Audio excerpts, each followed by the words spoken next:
everyone, and welcome back again to the 80s Movie Den. For this episode, we're going to go back to my most influential athletes of the 1980s. And we're going to go into the NHL. This hockey player in particular was, in my opinion, is probably one of the most underrated players of all time. Even though he is in the top 100 NHL players of all time, but he didn't get, as far as I'm concerned, he doesn't get as much recognition for his contribution to the game as some other players do.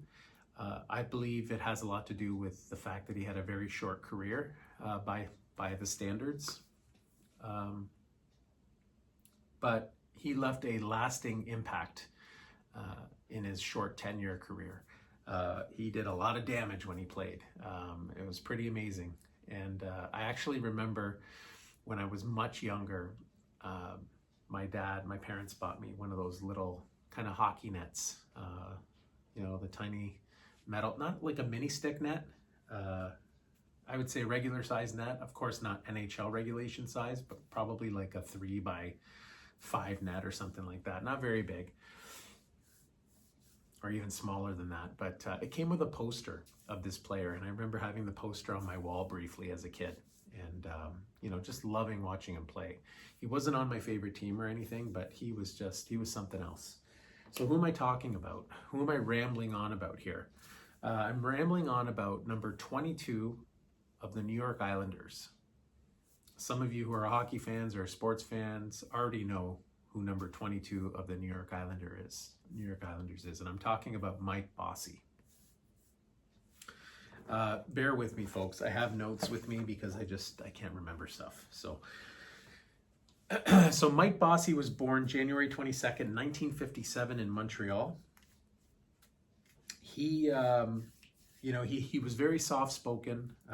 He had a quiet confidence about him, and he did all of his talking on the ice. This guy put up ridiculous numbers for the amount of time that he played. Now, he did play on an NHL dynasty, the New York Islanders. He won 4 straight Stanley Cups, 80, 81, 82, 83. They got to the Stanley Cup Finals 5 straight times. They made 5 straight appearances to the Stanley Cup Finals. It was definitely a dynasty, that Islander team. In the 5th year, they lost to the Edmonton Oilers. That was when the Wayne Gretzky era and the Edmonton Oilers took over, and they became the new dynasty of the 1980s. But 4 straight Stanley Cups, 5 straight Stanley Cup appearances, obviously made the Hall of Fame. We'll go into his stats in a minute. They're absolutely mind-boggling. Named to the top 100 players of all time list. He won the Calder Trophy for Rookie of the Year. He only played 10 seasons, okay? Keep that in mind. Now, NHL careers, even sporting careers back in the day, were a little bit, I don't know if the average career was shorter back then than it is now. It has to be said, as much as I have nostalgia for that era and those players and their toughness, mentally they were way tougher than players are now. In my opinion, that may be an unpopular opinion, but I'm sticking with it.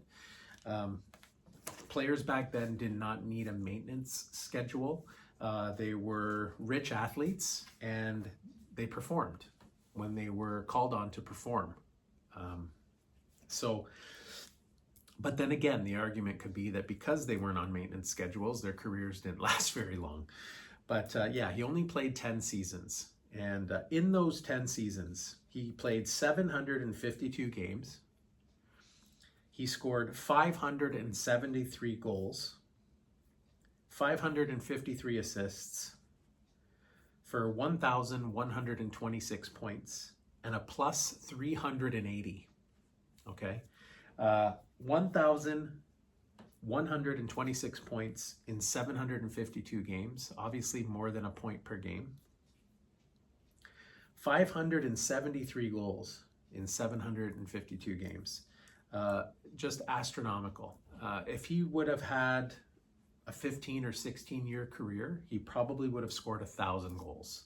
Now, woulda, shoulda, coulda, but he was on an absolutely ridiculous pace.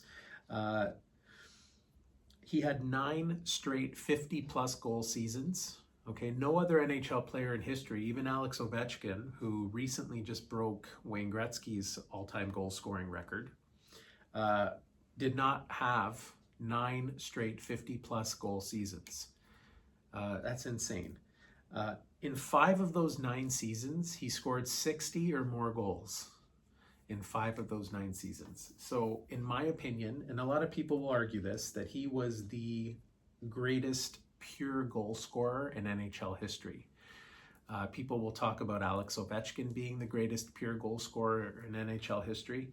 And not taking anything away from Alex Ovechkin. I mean, the guy's, I think he's close to 900 goals, which is insanity. But Alex Ovechkin has also parks himself on a certain part of the ice during power plays. They're constantly looking for him for the one-timer, of course. I mean, he's got a wicked shot. But Mike Bossy's, if you look at his career, he scored goals from everywhere. And he had a lethal shot. He also didn't have the same modern equipment that a lot of players nowadays play with. He had a wooden stick with a blade that barely had a curve on it. Incredible, just incredible numbers for that time period. And like I said, if he would have played 15 or 16 seasons, he probably would have scored 1,000 goals. He was at an absolutely incredible pace. He did retire early. He had some issues with his body, in particular his back. He did state that later on in his life, he regretted retiring early. But his chronic injuries and his back pain put a damper on his performance. And, you know, his justification for retiring early was that if he wasn't able to put up the numbers that he was used to putting up, his pride basically said caused him to retire early. Because he, you know, if he wasn't able to perform at the highest level of his capabilities, that then he didn't want to bother playing. So he put a lot of pressure on himself, so much pressure to the point where he cut his career short. You know, he could have played probably another 4 or 5 seasons, even with some back discomfort. He may not have scored 50 goals every year, but he probably would have easily scored 30 or 40. But again, like he said, and he did state later on that he wishes he would have played a little bit longer, but he was such a perfectionist and he put so much pressure on himself that he literally just quit because he didn't contribute as much as he thought he could. Unfortunately, he did pass away a few years ago. He was diagnosed with lung cancer in 2021, and then in 2022, unfortunately, he passed away. Turns out he was a very, very heavy smoker. He smoked throughout his entire career. He would even be smoking a cigarette sometimes in the locker room when he was getting interviewed after a game. That was an era where players did smoke and drink on a regular basis. That may have been their maintenance, I guess. But, you know, another famous hockey player, Guy Lafleur, who could skate like the wind. He was also a pack-a-day smoker. He would smoke before and after practice. It was a very common thing back then, even for professional athletes. You know, it has to be said, they didn't take care of themselves as much as athletes nowadays take care of themselves. I'm sure athletes nowadays, you know, they dip into that lifestyle too a little bit, but maybe not habitually like back in the day. So this is, Mike Bossy to me, one of the most influential athletes of the 1980s for me, had an impact on me as a little kid. Like I said, I had a poster of him up on my wall. Obviously, I didn't get a lot of New York Islander games. Living in Niagara Falls, Ontario, Canada. I got a lot of Maple Leaf games. I got some Buffalo Sabre games. Not a lot of Islander games. During the playoffs, you got to see more of the Islanders, obviously. But yeah, Mike Bossy, fantastic player. I even have a jersey of Mike Bossy as well. A legendary goal scorer, in my opinion. The purest goal scorer of all time. So I hope you enjoyed this episode. Let me know in the comments, as always, what you think of this pick. If you saw Mike Bossy play, what you think of Mike Bossy. If this is a surprise pick for you, let me know. I hope you enjoyed this episode. I've got a couple more athletes to do, and then I'll be done the 80s most influential athletes segment.